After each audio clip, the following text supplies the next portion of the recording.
has to be in this form, a times b to the x. A cannot be 0. B has to be greater than 1, and b cannot be equal to 1. Or sorry, b has to be greater than 0. Can you underline that? That's important. It'll be helpful today. Or box it or do something. That does matter.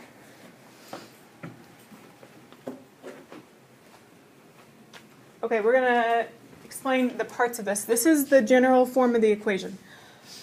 Kind of like you have y equals mx plus b. This is like that, but for exponentials. A, the number out in front that's kind of by itself, that one is what we call the initial value. Initial value. In other words, it's where you start, or what we call the y-intercept. That should sound familiar.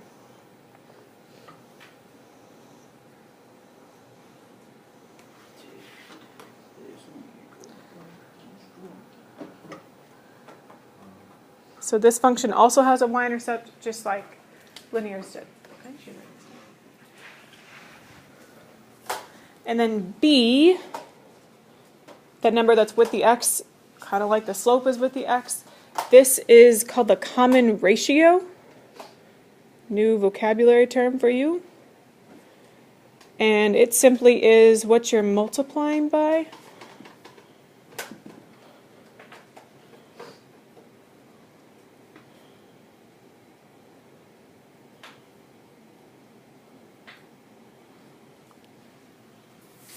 So this is a part of your equation that exponent has to be a variable. If it's not, then it's not actually an exponential function.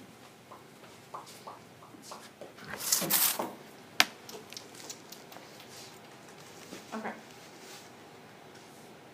So think about the word exponential. It has the word exponent in it. Exponents tell us to multiply over and over. That's exactly what this function does. It multiplies by the same number over and over. So here are some examples of that. They're curvy. If the number, the common ratio, if it's greater than 1, then it's going to be increasing. If it's less than 1, it's going to be decreasing. And these ones are flipped because they have a negative in front. So it flips it over the x-axis. We'll talk more about that later. Can you please look at right here? It says y equals 2 to the x. This is your parent function. A parent function is like the vanilla ice cream. It's the most basic version of the exponential function.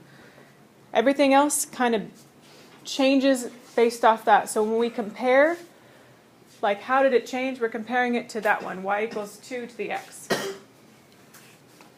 All right, so let's talk about the difference between linear and exponential. Linear, before I've asked you linear and nonlinear, now I'm going to ask you to be specific. Linear, and we're going to use another word. Linear has a common difference. It's just another way to say constant rate of change. A common difference is a constant rate of change, so it adds or subtracts, plus or minus,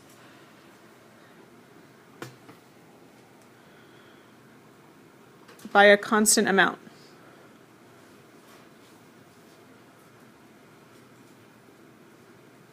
And we've checked for that before. You guys know, like in looking at tables and stuff, you're looking for, does it add or subtract the same amount over and over and over? Does it make a straight line? And the most basic linear function equation is y equals mx plus b. We know a few others, but that's the basic one. So that's linear. Exponential is different because it does not add or subtract, it multiplies and divides. So it has a common ratio.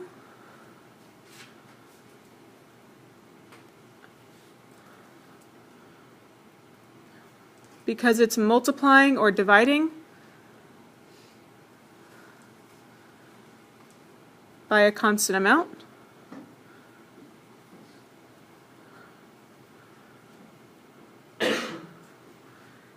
And It's that form that's at the top of this page. Another way to write it is y equals a, and in parentheses, b to the x. It's the same thing.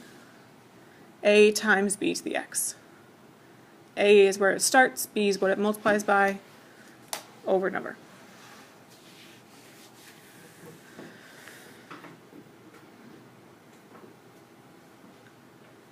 We have two tables. The first one, you're going to explain how you know it's linear, and I want you to go ahead and turn and talk and do that right now. Why is that first table linear? Can you explain to your partner, please? It goes up by 5. Try and use some of the words we just talked about. Okay, in 3, 2, 1, 0. Ava, how do you know? And I need, unless your name is Ava, I need your voices off.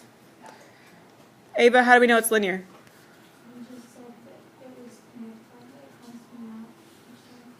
This one? I disagree. It's a constant amount. Brandon, what's happening? That it adds by a constant number. It's adding by a constant amount. Ava, what's it adding by? Yeah. So it's actually adding a constant amount, no big deal. It's adding 5 over and over. As x increases by 1, y adds 5 constantly. And so our explanation would say that it has a common difference. And a way to keep that straight, a common difference means subtract. So you know that's the linear one. Common difference because it adds 5 every time. I need to know the start value. Remember, the start value is your y-intercept. It's where x equals 0. You don't see a 0 in the table, so you're going to have to add it in to where it makes sense, which would be over here to the left. So if you continue the pattern, it would have to be adding 5 again. What number would have to be the y-intercept, guys? 0. Because 0 plus 5 is 5. So your y-intercept starts at 0. And it's increasing by 5 every time. So please write down the equation. The equation y equals mx plus b would be y equals 5x plus 0. Starts at 0, adds 5 over and over. Or just 5x. Why do you have to make it so difficult, Megan? I was making it more simple. Simple. Simple can be more difficult. Okay, next one.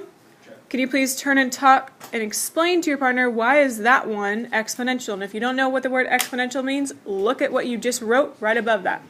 Why is the next one exponential?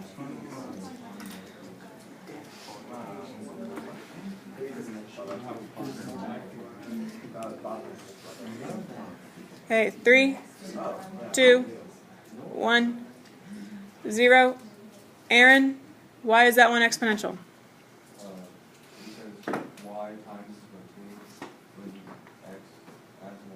Yes, it does. So every time x increases by 1, y multiplies by 2, and so it has a common ratio because it multiplies by 2 every time. So let's write that down. Explain why the explanation has a common ratio. And the common ratio is that it multiplies by 5 every time. No, multiplies by 2. I said 5. Multiply by 2 every time. So to figure out the start value, we have to go like backwards in the table. Okay. We want to know where x is equal to 0. Luke, where would x be 0? What do you mean? Like, if you had to continue the pattern, what number would go with 0? Wouldn't 0? Wait, no. It's multiplying by 2. It's multiplying by 2? Mm-hmm. Yeah. So 2.5, because 2.5 times 2 is 5. Another way to think about it, divide by 2 going the other direction. and you get 2.5. So it starts at 2.5, it multiplies by 2 over and over, so the equation would be y equals a is 2.5, that's your y-intercept. The b value is 2 to the x. It's multiplying by 2 over and over. Are we ever going to have to figure out what the x is, or is it always just going to be? No, it's always going to say x. We're going to evaluate sometimes, which is what we're about to do, but in the equation it stays x. So next we're evaluating. Can you flip it over?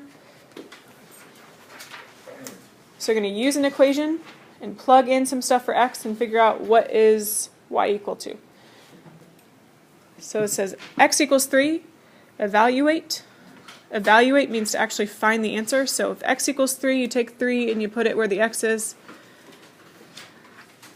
So you rewrite that, y equals -2 times 5 raised to the 3rd power.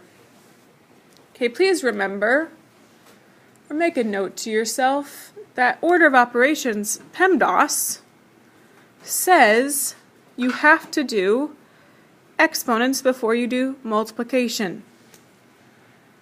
So you have to do 5 to the 3rd power, and think about this in your head. 5 to the 3rd power is just 5 times 5 times 5. I bet some of you can do that in your head. It's 125. Yep. So it'd be -2 times 125. And then you do the multiplication, so you get -250. -2 times 125. So when you evaluate 3 for that, you get -250 for y.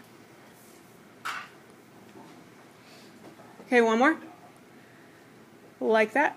You take your exponent and you plug it in for x. Substitute.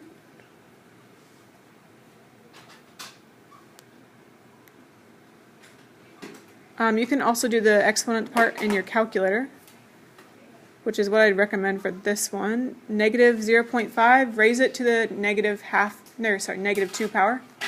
Do that in your calculator. Remember, you write that out like -0.5 raised to the 1 divided by, oh, I messed it up.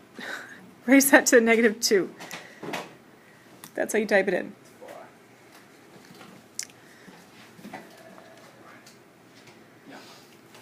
When you type it in, you should get 4. And if that seems kind of weird to you, let me explain why. If you think about your exponent rules, you have 0.5 to the -2 power. I'm going to explain this to you. You don't have to write it down, but you can do some of this in your head. So 0.5 to -2. Well, that's a negative exponent, so you'd send it to the other side. This would be 1 over 0.5 to the second now. So that would be a fourth, because it's half to the second power. So it would be 1/4, and then you divide by a fourth, you get 4. That's confusing to you? And it's fine with me if you type it in your calculator. So do your multiplication last, you get 12. The mistake I'm seeing in my other classes is that I see students do the part with the exponent, but then they forget to actually multiply at the end. So your final answer is 12, not 4. Last thing's graphing. I think that you'll find making the table for these graphs is actually pretty dang simple, because it tells you everything you need to know in the equation. Someone raise your hand, please, and tell me, where does this equation, where does it start? Raise your hand. Caden K, where does it start? 3. Starts at 3. Caden C, what's it multiplying by? 2. 2. So it starts at 3, so on your table, and by the way, there's some labels that are wrong here. This is supposed to say x and f of x, which is just x and y. But I labeled it wrong. So it starts at 3, so that would be your y-intercept at 0. And then it multiplies by 2 from there. 6. So you would, as x increases, it's multiplying by 2. So 6, 12, 24, Okay, you could just kind of deduct, okay, if I'm multiplying by 2 every time, what's that previous number got to be? Or, if you go the other direction, if it's multiplying by 2 as it increases, what would it do as it goes decreases? Divide. Or multiply by a half. So dividing by 2 going this way. 1.5. 1.5. Can you go ahead and fill in the rest of the table, please? I'm going to let you do that on your own. What do we do when we get to negative 3? You just go have a decimal. I mean, it's already a decimal, like added. Yeah, just put a little decimal. Put all 3 numbers. You get 0.375.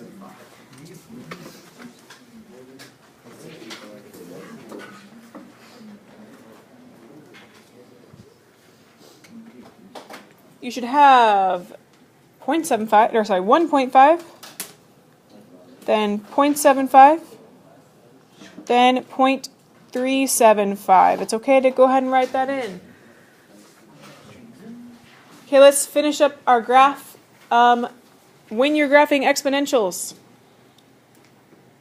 a lot of times I'm not going to give you the axes, but I would put this axis, the y-axis, I would put in the middle because you have to go to -3 and 3. So you'll have even amounts of points on both sides.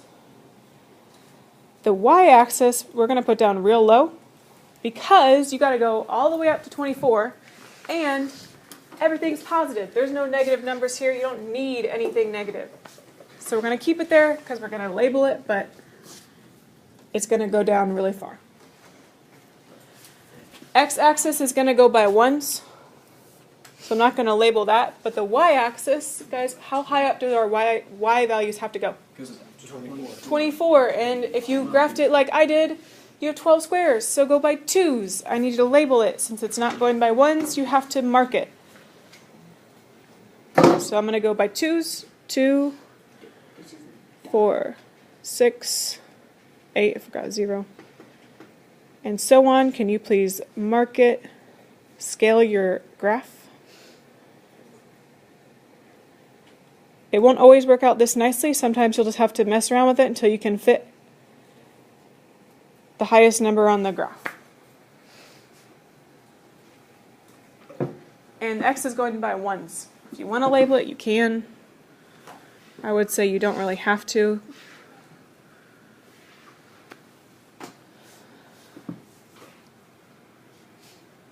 Your table gives you pairs of points.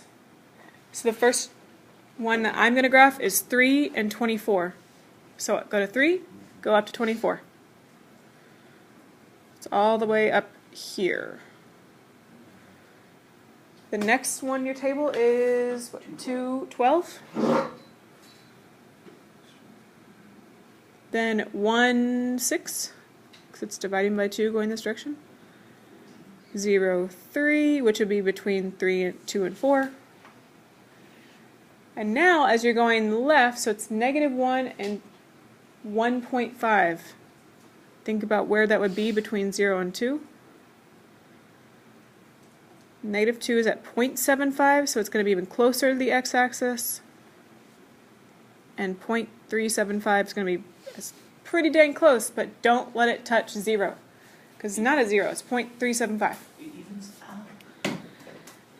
With exponentials, you draw a curved line through them. Notice how this one's increasing because it's multiplying by 2.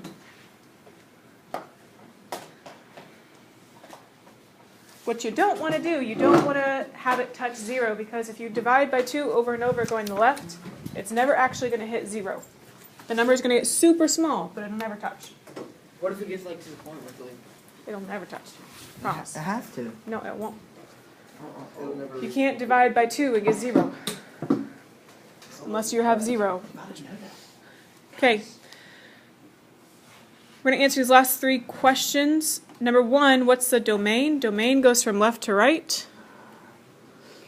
The domain is all real numbers because it doesn't have a stopping point. From left to right, it's got the arrows. So the domain is all real numbers, and you can write that with that weird looking R. Talked about that in first semester. It's coming back. The range is from the lowest point to the highest point, so up. down to up. Here's the thing, it's never going to actually touch 0. And so it's everything that's above 0. And it keeps going up and up and up and up. So you write y values greater than 0.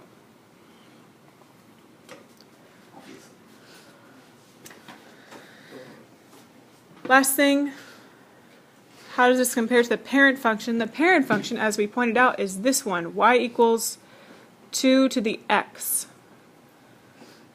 Because you don't see a number in front of that, it's actually y equals 1 times 2 to the x.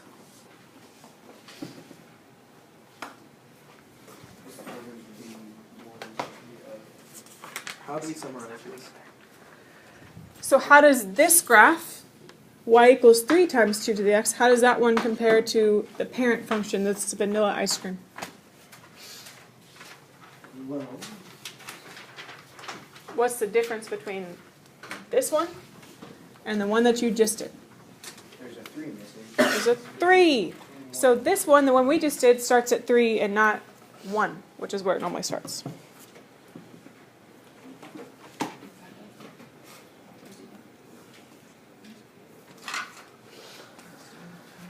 There are 2 questions at the top of these. Can you please answer both?